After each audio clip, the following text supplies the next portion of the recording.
ಇದೊಂದು ಕತೆ. ಬೇವಿನ ಮರ ನುಡಿದ ಸಾಕ್ಷಿ.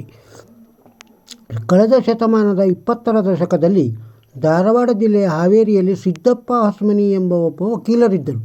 ಅನ್ಯಾಯದ ವಿರುದ್ಧ ಸಿಡಿದೇಳುತ್ತಿದ್ದ ಅವರು ಬಡವರ ಬಗೆಗೆ, ಶೋಷಣೆಗೆ ಒಳಗಾದವರ ಬಗೆಗೆ ಅನುಕಂಪ, ಮೃದು ಭಾವನೆಗಳನ್ನು ಹೊಂದಿದ್ದರು. ತುಳಿತಕ್ಕೆ ಒಳಗಾದವರ ನೆರವಿಗೆ ಅವರು ಧಾವಿಸುತ್ತಿದ್ದರು. ಒಂದು ಸಲ ಹೀಗಾಯಿತು. ಒಬ್ಬ ಬಡ ರೈತನು ಮಾರವಾಡಿಯೊಬ್ಬನ ಬಳಿ ಸಾಲ ತಂದಿದ್ದನು. ತಾನು ಪಡೆದ ಸಾಲವನ್ನು ಅವನು ಮಾರವಾಡಿಗೆ ಕೊಟ್ಟು ಮುಟ್ಟಿಸಿದ್ದನು. ಆದರೆ ಆ ಮಾರವಾಡಿ ಸಾಲ ಮರುಪಾವತಿ ಆದ ಬಗೆಗೆ ರೈತನಿಗೆ ದಾಖಲೆಯನ್ನು ನೀಡಿರಲಿಲ್ಲ.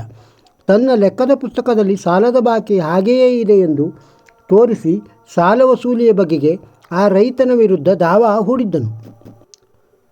ಆ ಬಡ ರೈತ ವಕೀಲರ ಸಂಘಕ್ಕೆ ಬಂದು ತನ್ನ ಪರವಾಗಿ ವಕಾಲತ್ತು ವಹಿಸಬೇಕೆಂದು ಅನೇಕರನ್ನು ಅಂಗಲಾಚಿ ಬೇಡಿಕೊಂಡ.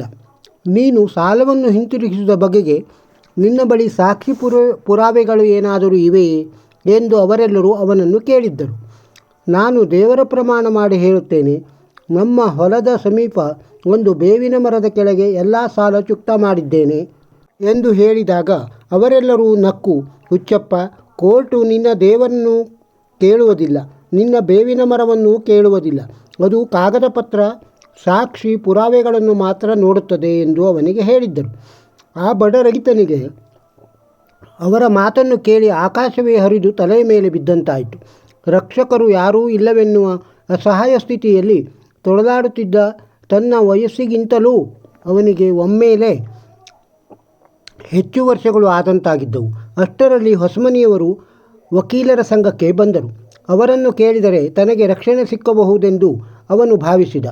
ಮುಳುಗುವ ಮನುಷ್ಯನು ಬದುಕಬೇಕೆನ್ನುವ ಆಸೆಯಿಂದ ಒಂದು ಹುಲ್ಲುಕಡ್ಡಿಗಾದರೂ ತೆಕ್ಕೆ ಬೀಳಬೇಕೆನ್ನುತ್ತಾನೆ. ಅವನು ಹೊಸಮನಿಯವರೆದುರು ತನ್ನ ಅಳಲನ್ನು ತೋಡಿಕೊಂಡು, ಯಪ್ಪ, ನೀವು ನನ್ನನ್ನು ಉಳಿಸಿರಿ ಎಂದು ಬೇಡಿಕೊಂಡ. ಅವರು ವಕೀಲರು ಪತ್ರದ ಮೇಲೆ ಅವನ ಸಹಿ ತೆಗೆದುಕೊಂಡರು. ಅಲ್ಲ ಸರ್, ಅವನ ಬಾಯಿ ಮಾತಿನ ವಿನಃ ಅವನ ಬಳಿ ಯಾವ ಸಾಕ್ಷ್ಯಾಧಾರಗಳೂ ಇಲ್ಲ. ನೀವು ಅವನ ವಕೀಲಿಕೆ ಹೇಗೆ ನಡೆಸುತ್ತೀರಿ ಎಂದು ವಕೀಲರೊಬ್ಬರು ಹೊಸಮನಿಯವರನ್ನು ಕೇಳಿದರು.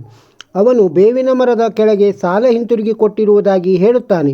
ಅದನ್ನು ಕಂಡವರು ಯಾರಿದ್ದಾರೆ, ಯಾರು ಸಾಕ್ಷಿ ಹೇಳುತ್ತಾರೆ ಎಂದು ಅವರನ್ನು ಪ್ರಶ್ನಿಸಿದರು. ಬೇವಿನ ಮರದಿಂದಲೇ ಸಾಕ್ಷಿ ಹೇಳಿಸಿದರಾಯಿತು ಎಂದು ಹೊಸಮನಿಯವರು ಅವರಿಗೆ ಹೇಳಿದರು.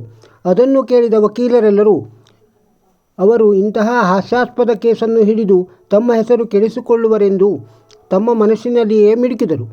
ನ್ಯಾಯಾಧೀಶರು ಸ್ಥಳ ಪರಿಶೀಲನೆಯ ದಿನವನ್ನು ಗೊತ್ತು ಮಾಡಿದರು. ಎತ್ತಿನ ಗಾಡಿ ಕಟ್ಟಿಸಿಕೊಂಡು ಎಲ್ಲರೂ ಆ ಬೇವಿನ ಮರದ ಕಡೆಗೆ ಹೊರಟರು. ನ್ಯಾಯಾಧೀಶರೊಂದಿಗೆ 2 ಪಕ್ಷಗಾರರು, ಅವರ ವಕೀಲರು ಇದ್ದರು. ಅವರು ಗಾಡಿಯಲ್ಲಿ ಪ್ರಯಾಣಿಸುತ್ತಿದ್ದಾಗ ಒಂದು ಬೇವಿನ ಮರವನ್ನು ಸಮೀಪಿಸಿದ್ದರು.